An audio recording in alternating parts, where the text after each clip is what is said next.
एक्सेलमध्ये ॲक्युरसी आणि स्पीड वाढवण्यासाठी फॉर्म्युला टॅबवर कमांड असणे आवश्यक आहे आणि या लेक्चरमध्ये आपण फॉर्म्युला टॅबमधील सर्व important features step by step आणि प्रॅक्टिकल एक्झाम्पल घेऊन समजून घेणार आहोत.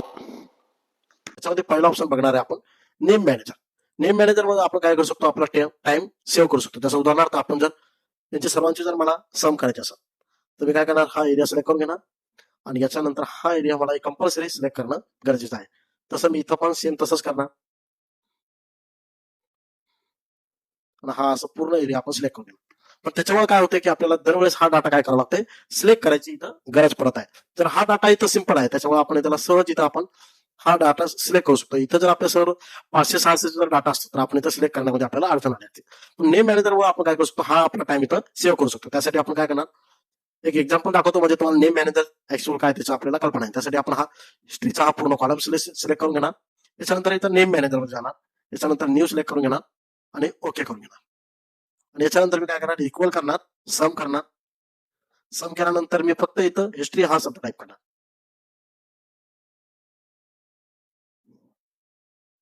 आपण इथं बघू शकता की ऑटोमॅटिक त्यांनी काय केलेलं, हा पूर्ण एरिया काय केलेला आहे, सिलेक्ट केलेला आहे. तसंच मला काय करायचं, मीनचं फॉर्म्युला काढायचं असतं. मी हिस्ट्री मधला सर्वात छोटा नंबर मला जर काढायचा असतं तर सेम ती स्टेप करणार आणि इथं मी हिस्ट्री हा शब्द टाईप करून घेणार. म्हणजे आपल्याला दरवेळेस हा ऑप्शन इथं सिलेक्ट करायची गरज नाही.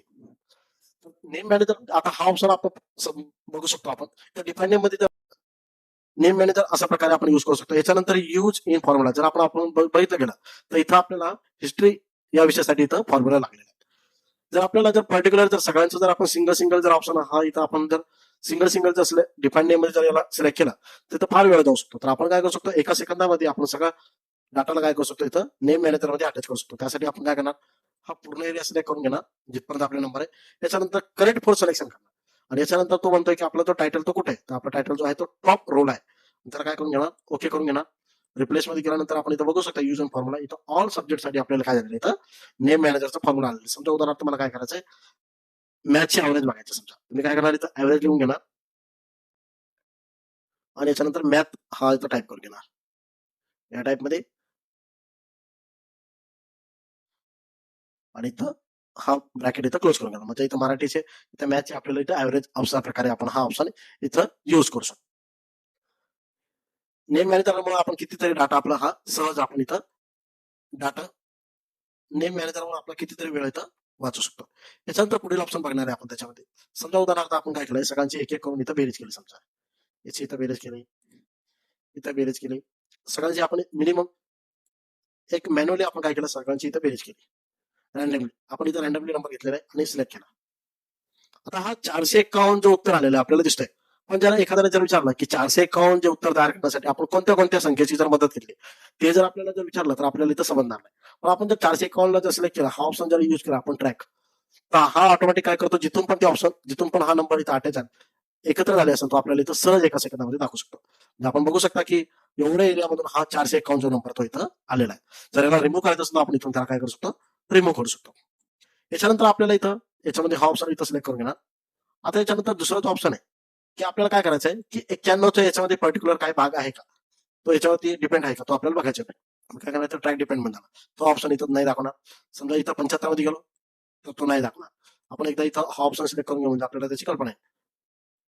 ओके, याच्यानंतर आपण काय करणार, हा ऑप्शन इथं सिलेक्ट करून घेणार आणि डिपेंडेंट करणार. म्हणजे हा पण ऑप्शन नाहीये. म्हणजे आपण इथं काय करू शकता, जसं आपल्याला हा ऑप्शन बघायचा आहे तर हा ऑप्शनचा काय त्याच्यामध्ये त्याच्यामध्ये पर्टिक्युलर त्याच्यामध्ये त्याचा डिपेंडेंट आहे. म्हणजे अशा प्रकारे हा ऑप्शन आपण इथे युज करू शकतो. जर रिमूव्ह जर करायचं असेल तर इथून आपण त्याला रिमूव्ह करू शकतो.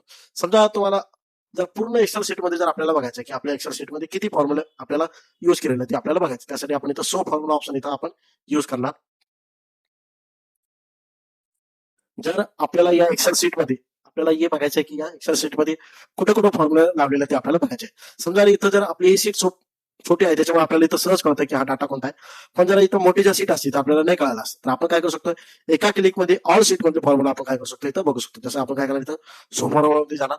आपण इथं बघू शकता की आपल्याला जिथं जिथं फॉर्म्युला लावले असेल तिथं तो आयडेंटिफाय करून देतो. जसं की इथं मीनचा फॉर्म्युला लागलेला, तर मॅक्सचा फॉर्म्युला लागलेला आणि इथं समचा फॉर्म्युला, अशा प्रकारे हा सो फॉर्म्युला आपण युज करू शकतो. याच्यानंतर इरर चेकिंग मध्ये जर एखादा फॉर्म्युला तुमचा, तसं आपण एक डाटा घेऊ इथं. आणि इथं हा ऑप्शन जो आहे तो इथं काय झालेला हा फॉर्म्युला इथं चुकीचा आलेला आहे. एरर चेकिंग काय करतो त्या ऑप्शनला काय करतो इथं आपल्याला सॉल्व्ह करून देतो. त्यासाठी आपण काय करायचं एरर चेकिंग मध्ये जाणार. त्याच्यानंतर तो आपल्याला सांगतोय की तुम्हाला इग्नोर करायचं आहे का किंवा एडिट करायचं असेल अशा प्रकारे काय करू शकतो आपण फॉर्म्युला इथून त्याला इथं एडिट करू शकतो किंवा इग्नोर जर आपल्याला करायचं असतं आपण इथं करू शकतो या टाईपमध्ये. आता सो फॉर्म्युलामध्ये आपल्याला फक्त एवढं दिसतंय की इथं फक्त फॉर्म्युला कोणता लागलेला आहे तो आपल्याला दिसतोय पण ऍक्च्युअल त्याचा आन्सर कुठे आलेला आहे तो आपल्याला दिसत नाही. जसं मला काय करायचं आहे की इथं कोणता फॉर्म्युला लागलेला आणि त्याचा आन्सर काय ते दोन्ही पण गोष्टी बघायच्या असेल तर हा ऑप्शन मी इथं यूज करून घेणार. त्यासाठी मी काय करणार इथं हा ऑप्शन सिलेक्ट केला याच्यानंतर हा दाखवतोय की मॅक्स आहे इव्हॅल्युएट जर केल्यानंतर तो काय करतो इथं आपल्याला आन्सर पण दाखवतो. जसं मी काय करणार इथं टोटल करणार याच्यानंतर इव्हॅल्युएट फॉर्म्युला जाणार सम करणार आणि याच्यानंतर तो आपल्याला काय करणार अशा प्रकारे आपण आन्सर इथं बघू शकतो. याच्यानंतर वॉच विंडो वॉच विंडोच्या ऑप्शनने आपण काय करू शकतो जेवढा बी आपल्याला एरिया जर आपल्याला जर नेहमी जर आपल्याला पाहिजे असेल तर आपण काय करणार इथं वॉच विंडोमध्ये जाणार त्याला ऍड वॉच करणार आणि ओके करून घेणार म्हणजे हा जो नंबर आहे तुम्हाला कंटिन्यू तुमच्यासमोर दिसणार. जर तुम्ही कोणत्याही सीटमध्ये दिसले केले तरी हा डाटा तुमच्यासमोर इथं नेहमी राहणार. अशा प्रकारे तुम्ही हा वॉच विंडो हा ऑप्शन इथं युज करू शकता.